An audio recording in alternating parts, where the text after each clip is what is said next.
doesn't really matter where you go.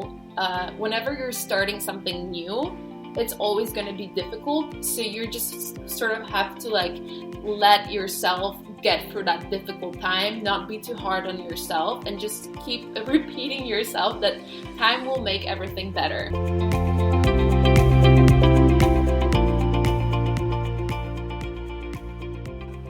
Hi, my name is Karina Mocosko from Academic Influence, and I am super excited to be here with Kaja Kubicka, and she has a very interesting university story, really life story, but today we're going to be focusing on mainly your college because this channel focuses on college-age students or students going into college.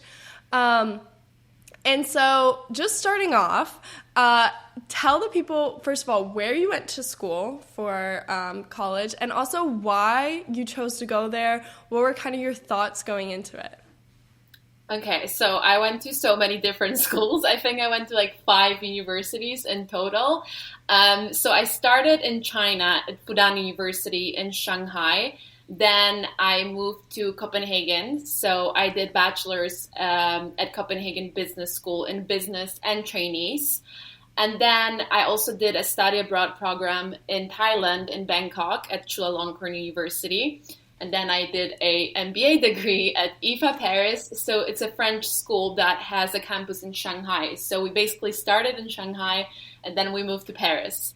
So yeah, that's like 5 universities in total, right? Yeah. Wow. Yeah. 5 universities in about 4 countries, if I counted correctly. So that is incredible. And you're definitely not our typical like university story, which is why I'm even more excited for people to get kind of a different perspective of like what university can look like. And so, first of all, tell us, why did you decide to go to each of these schools? And yeah, what was kind of your thought process going into that?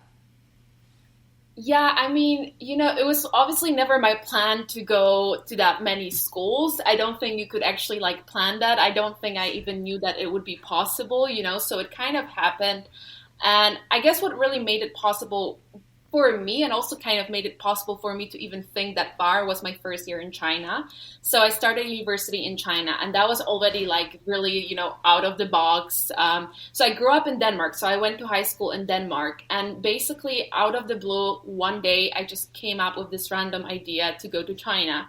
I mean, obviously it wasn't like completely random. So I was always really curious of other countries. I love traveling. And I always wanted to learn another language. So I always thought that it would be German because that's what I had in high school. That's like a pretty average, normal thing to have when you are in Denmark. We either choose French or German. So I always thought that I would just study business in German.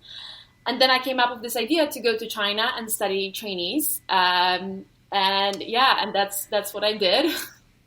So I stayed there for 1 year. And from the beginning, it was part of the plan that I was supposed to be in China for 1 year, study Mandarin Chinese for 1 year, just only Chinese.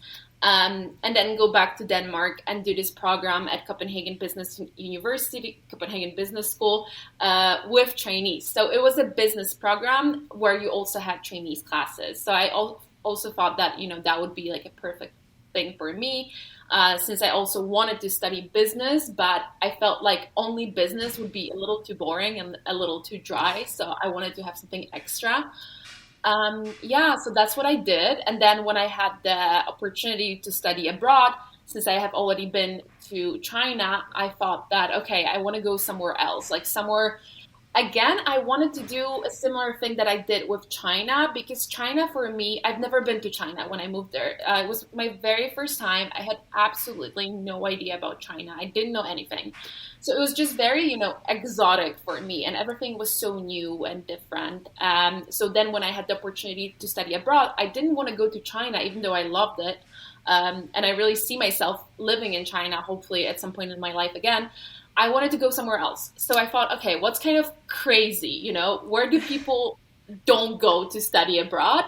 And then I thought Thailand. And, like a lot of my friends were also like, who goes to Thailand to study, like that's a country where you go, at least that's what people think, for beach or parties or and I thought, okay, so that would be an interesting experience to see Thailand from this completely different side.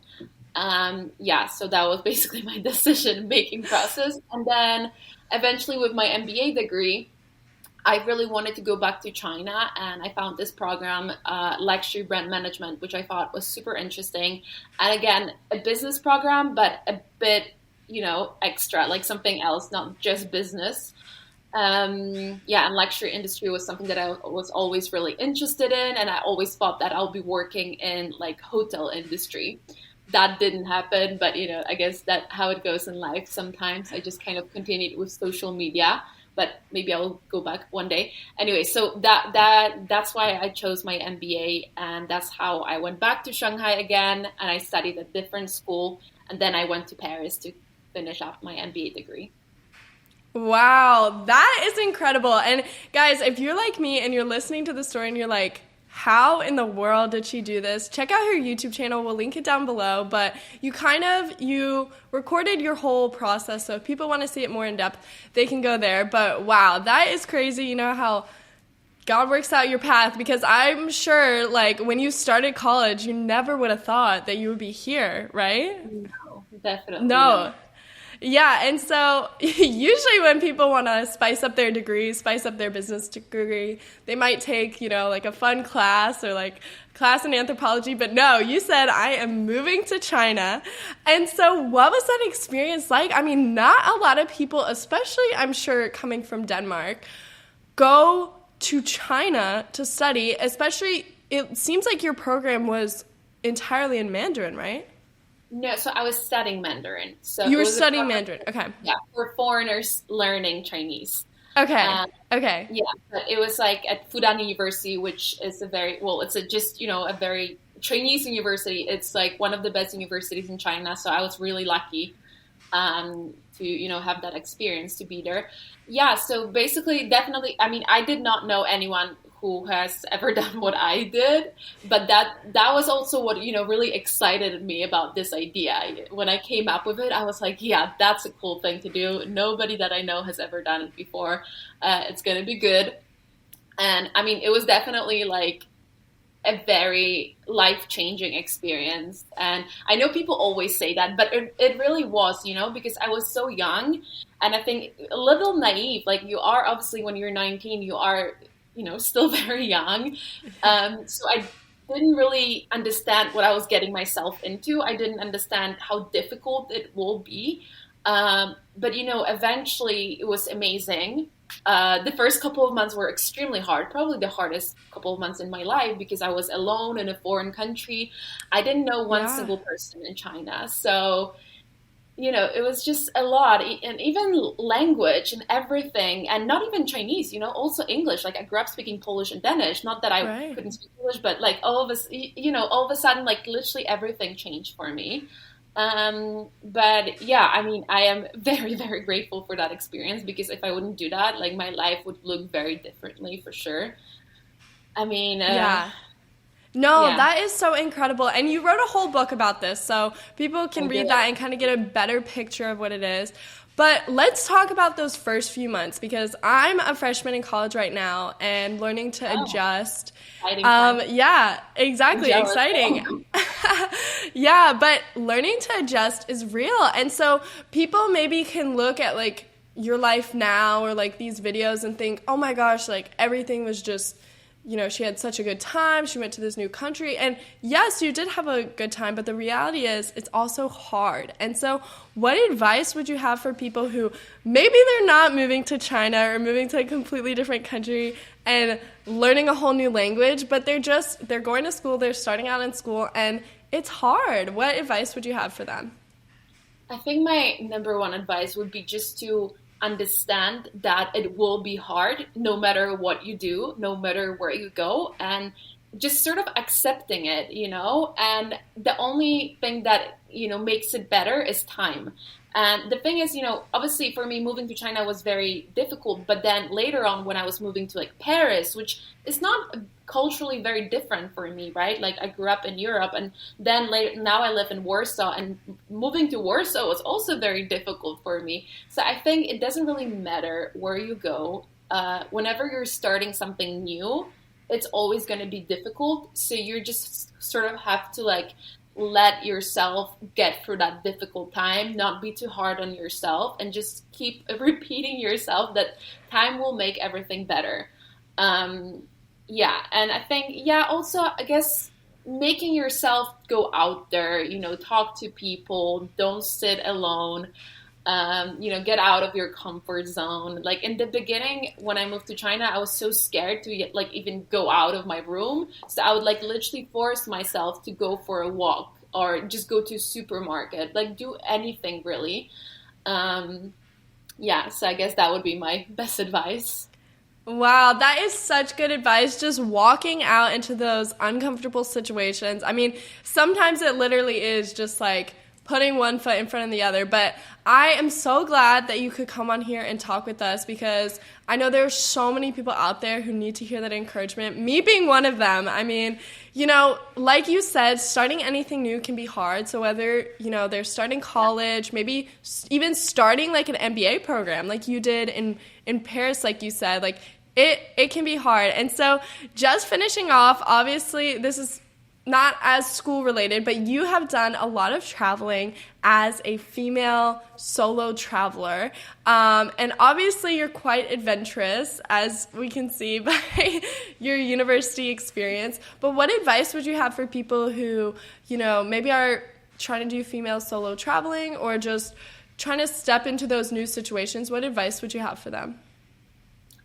I would say go ahead and do it. It's not as scary as people think, but at the same time, do your research, be prepared. I think the reason why I enjoy solo traveling is because nothing bad likely has ever happened to me, but that's also because, I do my research, I don't go out at night alone, all these pretty common sense things, but I guess people also tend to forget these things when they're out there and traveling. And I am pretty careful when I am wherever by myself. So I think, yeah, it's just really important to do a lot of research, watch a lot of travel vlogs. Don't go anywhere without knowing how to get from one place to another. I guess, that's the most important thing. I mean, research, it sounds very basic, but that's true because I think some people have a tendency to like over romanticize it, what, solo traveling is. And in reality, it's like a lot of work that you have to put into it so it will work out. Yeah, no, that is such good advice. And so just finishing out, is there anything else that you want to say to people who are maybe just starting out college or, just starting on something new? I mean, you already gave such great advice, but is there anything else that you want to add to that? Enjoy it because I wish I could go back. I mean, that's what everyone always says, right? That's what your parents will tell you, but it's true, when university is really, like for me, it was the best time of my life. And it is so nice to be, surrounded by like-minded people. I mean, not everyone has that opportunity, but if you're not, then go out there and try to find like-minded people. Enjoy it as much as you can, learn as much as you can, travel, talk to people. Yeah, I guess that would be my best advice. Wow, that is such fantastic advice, and thank you so much for taking the time to talk with me. Guys, if you cannot tell, like, she has such an interesting story, so definitely, again, go check out her channel, go read her book. But yeah, it was such a pleasure to talk with you, and thank you for the great encouragement that you gave people. So thank you so much. Thank you for having me. So nice talking to you.